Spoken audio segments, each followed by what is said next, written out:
Welcome to REI Pro Talk, where real estate investors turn for the latest news, tips, and tricks from the real in the trenches pros. Tune in to hear Chris Goff, the nation's premier real estate investing powerhouse. Join up with other top pros in the investing world as they cover every topic. No fluff, no filler, no holds barred. All you need to know from start to paycheck. Okay, this first property here, that's a train wreck, isn't it? Yeah, it absolutely is. Tell me from the beginning again. Okay. Well, I just found this house by driving. You can see, I actually passed it the first time because it's, I just turned on the new street. Anyway, it doesn't matter. But it's vacant. The windows are boarded up. It's in a relatively nice neighborhood.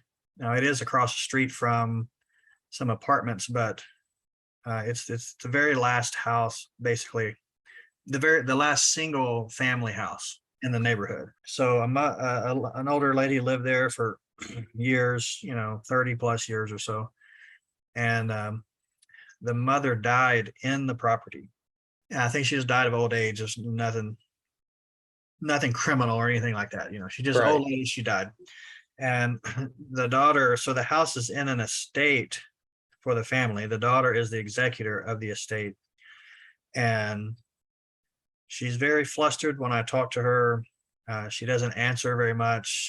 She's hard to get a hold of. When she calls, she says she gets so many spam calls that she doesn't know what to do. And she basically has her head in the sand. Yeah.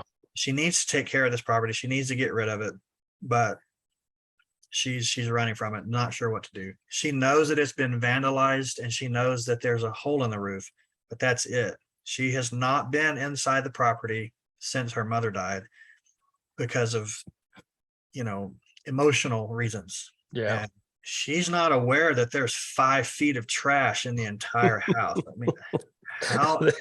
There's a lot of trash. And obviously, people have been in there and vandalized it. Homeless people are living in there. I saw a raccoon, there's cats, and there's no telling what animals I didn't see. I mean, it was scary.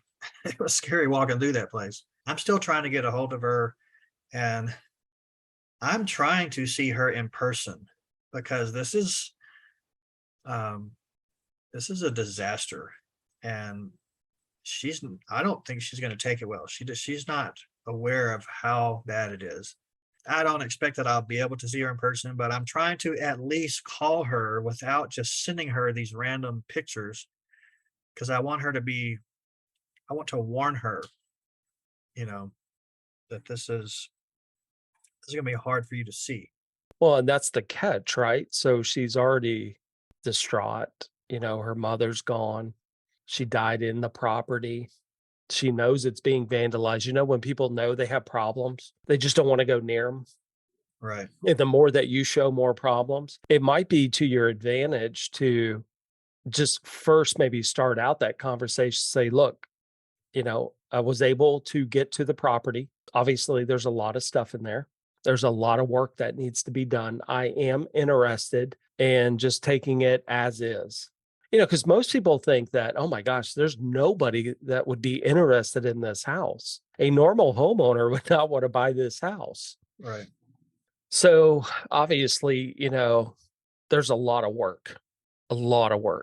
Just looking at the pictures, obviously the whole roof, it looks to me in one of the pictures, there could have been maybe even an electrical fire in one of the corners.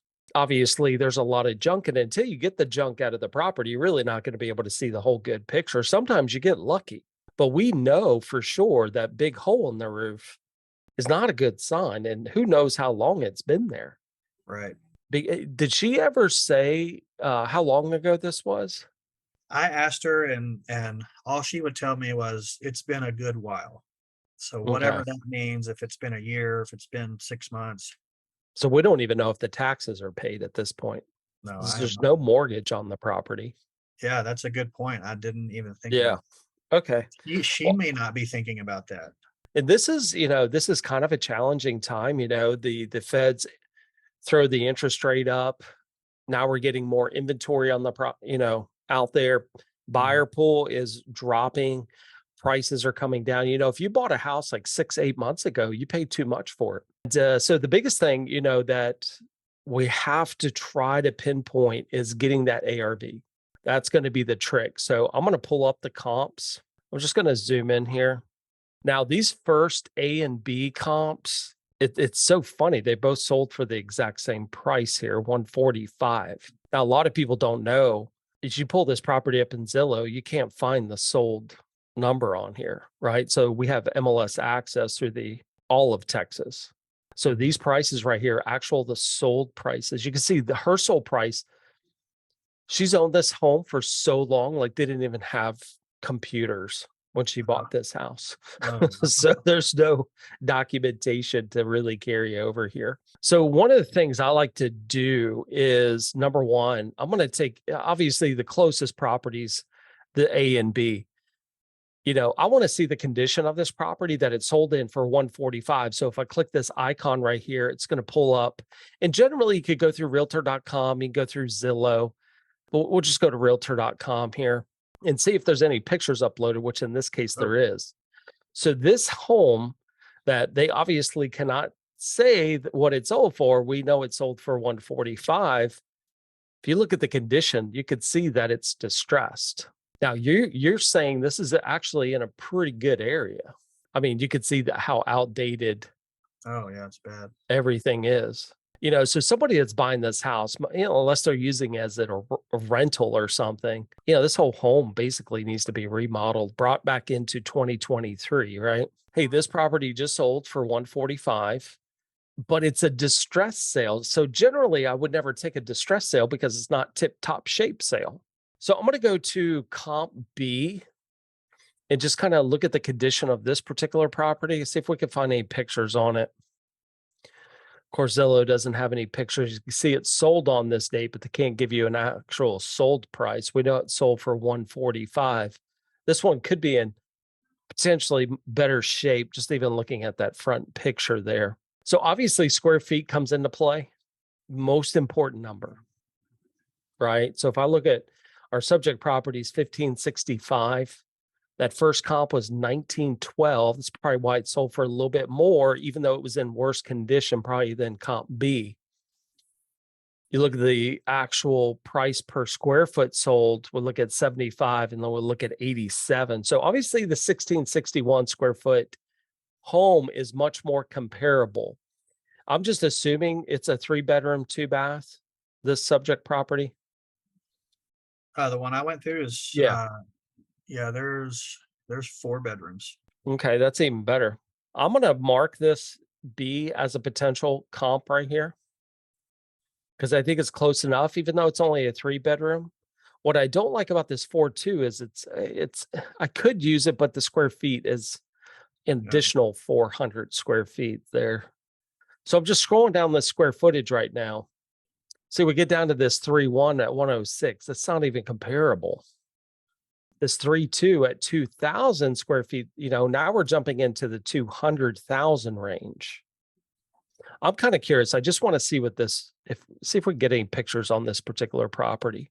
So this property obviously is in great shape. Looks decent. There's some outdated appliances. It's outdated, but it's clean and nice. Right. So we know that if you get into this kind of condition, 1,800 square feet, not too far off, they were able to get it. And this is this year. Keep that in mind. This wasn't like June of last year. Right. So that could be a potential comp right there. Just even that fact. So I'm going to go ahead and click D. And again, this property is still, if we look at the letters and everything, we're still fairly in the same type of area. A lot of times what I like to do is just kind of turn that satellite on. And you could tell one of the key factors, you could always tell is the age of the home. When were these neighborhoods actually built? So the subject property was 1959. If you go down, you got 1971, so a little bit newer on that one. Our second or the first comp here is 1961 it was built. So that's basically the same time frame. You can see the numbers are all over the place. And what that tells me is you have some older, not great shape homes that sold, and you have some homes that were fixed up. And it's just trying to find the homes that were fixed up that are comparable. So the first thing I'm going to look at is number one is this square footage on this. Then I'm going to look at bedrooms, baths. Then I'm going to look at that year built, make sure I'm in the right neighborhoods. This neighborhood was built in the 50s. This one was built in the 70s. This one was built in the 90s, so just making sure we're comparing properly. That totals our ARV to 153. Now the average sold price based on all of these numbers, and again, I think that 300 number skewing this is 185. Average cost per square foot on those two comps is 98. So could it fall somewhere in that 153, 155? And again, a lot of this is going to be based on the rehab. You have investors that come in and say, Chris, I'm going to spend the least amount of money to get this home in rentable shape. And then you have the investor that comes in and says, no, we're going to fix this up completely and resell it to a new homeowner. We always have to assume that we're selling it to that person that's going to completely rehab it. Let's say it took $100,000 to fix this home up. You might be able to get away with $50,000 and rent it out. So even if that investor rents it out over a period of 5 years and then decides to sell, they're still going to have to put more money in the property if they want to sell it at tip-top shape. So they're just delaying that cost, trying to get cash flow, or they sell it as is and maybe not get as much. Those two comps probably are going to be pretty close. I'm going to put this at 185. I feel pretty comfortable because I think the comps that we selected might be a little low, just the simple fact that they really weren't in mint condition. Yeah. Kind of where I think we could put this. I'm also looking at a home that it's not updated. They're asking 205, but it hasn't sold. So people aren't just running over there making offers on these properties. Right.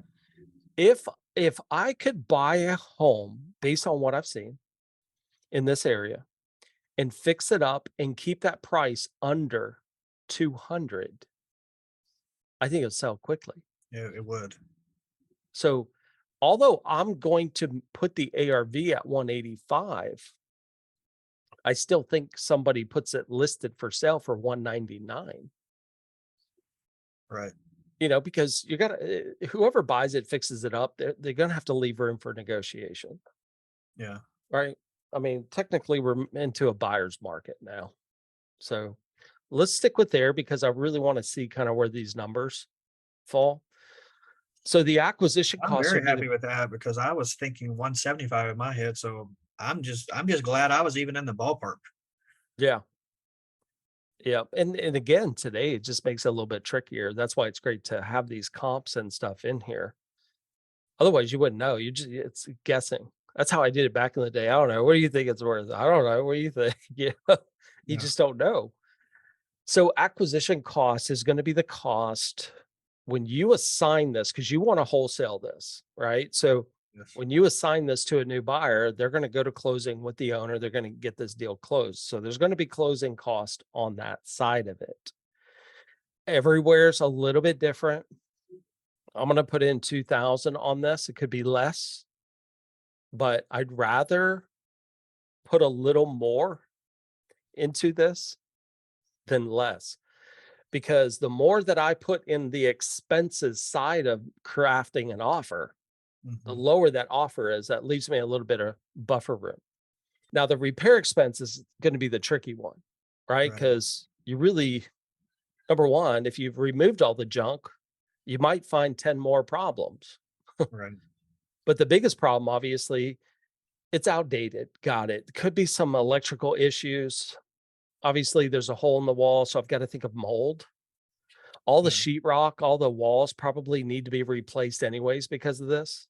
I'm literally looking at this as probably a gut. We're going to gut this whole property out. It's going to need all new electrical. So it possibly, just looking at the pictures, obviously I'm not physically there, didn't walk through it, but just kind of taking the pictures that you sent me. Again, this is not, the thing is this is not $1 million home. So we're not putting, it's not $1 million rehab. Yeah.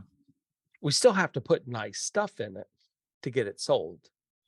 But I don't think we have to go super duper high rehab on this. Yeah, not in this neighborhood. You can put nice things, but you don't have to put high end, everything high end, you know? Yeah.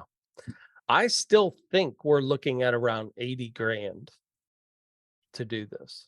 It could be more, but I'm going to add a buffer into this on my hedge expense. So my hedge, I always like to set at 10%. So this is 10% of the repair cost. So when all this stuff gets removed, I've got $8,000, assuming my 80,000 is correct. I've got 8,000 to play with in case there's something else that I didn't see So on this. is there any explanation that you can give me on the repair expense? I mean, is that just purely your gut feeling, your experience? A bathroom is 15,000 or 10,000, or because I don't know those numbers. Right. I was thinking into 100 or maybe more, you know. I don't really know. Yeah, my total on this is looking at 88, so it's kind of close to 90. The good thing is that it's a 1,500 square foot home. Okay. So the bathrooms are already small in this house. Yes. So that cost of that bathroom is going to be a little bit different if it was a 2,600 square foot home. Generally, the bathroom is going to be a little bit bigger, especially the master bath. Mhm. So I know I may have to put some more into that, but I could justify that because ultimately I can get a much higher sales price on it. I have to fall within the means of, I know if this property can maybe peak out at around 200, maybe somebody could get a little bit more depending on what they do. You know, I know it needs a back yard fence. You know, things that we're thinking of. I think a complete gut job. When we rebuild this kitchen, this is not high end stuff Yeah. because it's a $200,000 house. It's not a $500,000 house. So I'm taking that into consideration with experience Uh-huh. of what it's going to cost to get this. The roof itself probably isn't going to be as bad as it looks. It's just a composite shingle home. It's not a huge roof. So the big thing is the question mark is, you know, the framing. What Right. needs to be replaced, fixed from the framing side of it. It may not be that big of a deal, even though I think the damage is by having the hole there, which is be more of the inside of the house than the actual roof itself. Yeah, I wish I knew why it was there. I mean, if It's almost like a tree fell, a tree hit it, something. or if it was like you said, if it was a fire that caused it. There was I that one there picture, it looked like maybe an electrical burn, but usually if there was fire damage, you would have saw some more fire damage in those pictures. It was so dark. I mean, I just had my light on my phone, you know. I literally just stuck my arm into the room and hit the button, and it would, you know, turn and it flash. Yeah. So I didn't even see whatever that you're talking about. I couldn't see that physically when I was in there because it was too dark. Yeah. So a home like this for me was so much rehab. I'm going to run through the numbers with you just to kind of see where we are. I'm going to have you go back to the property and take a look at it with a better flashlight, maybe during the day, you know, sunshine outside. I'm going to put in holding cost here at 5,000. I'm going to set this holding time at 5 months. I think a project like this could take 2 to 3 months, generally speaking. And then I'm going to allow a couple of months just for selling this property. Now, the only unknown is there actually going to be an agent involved when our new buyer buys the property, fixes it up, and then goes to resell it? I always put it in here because Yeah. if the new buyer doesn't use it, then he's got a better deal, more Right. profitable. Right. That's the way I see it too. Then there's going to be closing costs on this side. So when they do sell it to a new buyer after it's fixed up, that's going to be closing cost again. Don't know if there's any back taxes. We know there's no payments. not for sure. I don't think this is a HOA area, especially with the No. multi-family stuff all right there. With a property like this, we have to go back and take a look at it. We're going to have another conversation with her. We could give her a ballpark number, but it's not going to be set in stone. Now we're going to look at your profit. So we've just got all the expenses put in. If I went up to, let's say 3%, this could fluctuate.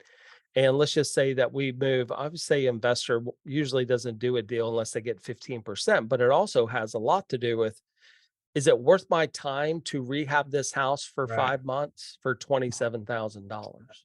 But as you could see, I mean, even at that number, we're down to 23,000 as our offer. And the problem when you have a house that's not valued more than 200 with close to 100,000 in repairs, there's just a lot of other expenses and people aren't going to buy unless they make money. If we got it under contract for 23,000 and all of these expenses became true to the new buyer, yeah, then we'd make 5,500, they'd make 27,000, but maybe they end up selling this for 200. So they could make up some profit depending on how they do the rehab. Yeah. Why you don't assume that is because if I jack this up to 200 over here as an example, well, now we're paying the seller 37,000 for the house. That may be too much. So again, I want to make sure that we're being realistic in this time. You have to, because this is where people could easily lose 20 grand. And that would be my offer. So I would actually start it, this is pretty good. 23,000, that's our max offer is 23,600. We recommend that offer. We just take a little bit less than that. And then you could start your offer wherever you want. So, Well, I feel pretty good because in my mind, I was thinking the ARV around 175, and I was thinking that this property would probably have to offer like 20,000. So I'm really happy that I'm even close. Like I said, yeah, you were just kind of mentally running the numbers. yeah, I haven't done anything through the software, just mentally looking at it and thinking through it Yeah. and trying to come up with how am I going to explain to this poor lady that the house is so dilapidated that it's literally worth pennies on the dollar.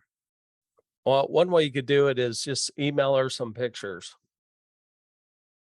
But I would reinforce that you are interested in the property, even though it's in Yeah, that's really good. I'm glad you said really that. bad shape. Well, yeah, just take it as is, take it off your hands. Yeah, because she could look at 23,000 as, thank goodness I walked away with something. Or she could look at it and say, I don't even know if there's insurance on this property right now. That would be really bad for her, especially with people breaking into the house. She's going to need at least 20,000 probably just to fix the roof Right. and the mold. And I mean, she's going to have to put a bunch of money into this property just to even, and it still wouldn't even be livable. And people don't think about it this way because they're not in the business. If she put in $20,000-$30,000 into this, what could she really sell it for in that condition? She doesn't even want to be around the property. Her mother died in it. She probably grew up in the home. This is what we call a motivated seller right here. Absolutely. Happening in 2023. Yes, people have problems, right? So it's finding these opportunities. Now, to me, this is not what we call a low ball offer. Like people was like, they always associate, oh, it's a low ball offer. No, actually, it's math, right? So if I say it could be worth 185, this is how much money I have to come up with out of pocket just in expenses. That's 12.8% of the ARV. That's why these people out there, it's like, oh, just take this minus that and just get it at 50%. Well, if you did that, you'd pay too much for the property and never be able to sell it. So we have to buy at 12.8% of the ARV because the majority of expenses in every single deal comes through the repair side. How I would approach this is, like I said, I would give her a call, say, get her email, just send her the pictures of what you took. And just let her know that you do need to go see it again. You would be happy to meet her at the property. If she doesn't feel comfortable meeting you at the property, just let her know, don't have the neighbors call the police. It's just, you gave me permission to go look at this property, because there's probably stuff that I missed. And your big concern is the actual mold. That means all of the walls have to be stripped. So I don't know how bad it is until we get everything out. Obviously, we got to fix the roof. It's got to be updated to 2023. And if nobody does anything, eventually the city is going to come over and ban the property, deem it vacant, and probably start fining her. That's what's going to happen. So this is going to cost her more money if it just sits there. Well, because she wouldn't go to the property. She said, I've been sending people over there that, to board up the window. Every time my window's busted out, I just send them to board it up. And she's just, like I said, her head's in the sand and she's trying to put Band-Aids on this thing. Oh yeah. She doesn't want to deal with the problem. But she said, I need to get someone over there who can unlock the door and let you in. Like, there's absolutely no way you can even open that front door. She doesn't realize there's 5 feet of trash in there. I just don't think it's hard to understand. It's when you. Well, you could also remind her, I saw a lot of books and stuff like that. There could be a lot of personal items that there were she personal may want. items. There were. I saw a picture of a family, and I almost took a picture of it to say, or even grab it. I could just grab it. There are a lot of personal items. Almost remind her of that. That might make her get off the couch and go over there. I know she doesn't want to face the problem, she's embarrassed about the whole thing, and she doesn't know what to do. I would just keep emphasizing that, yes, I'm interested in the property. I just want to be upfront with you. And look, it's going to be around 20,000 that I could even pay for it. You might have to have an environmental specialist go over there, test there could be a lot of potential cost on this. And maybe there's not, but you can't invest in something and saying, we'll just wish for the best. Right. You got to think the worst. Thanks for listening to REI Pro Talk. If you've ever wanted to jump into the real estate game, get started with the #1 software for real estate investors on the planet, REI Pro. Start for free at www.myreipro.com.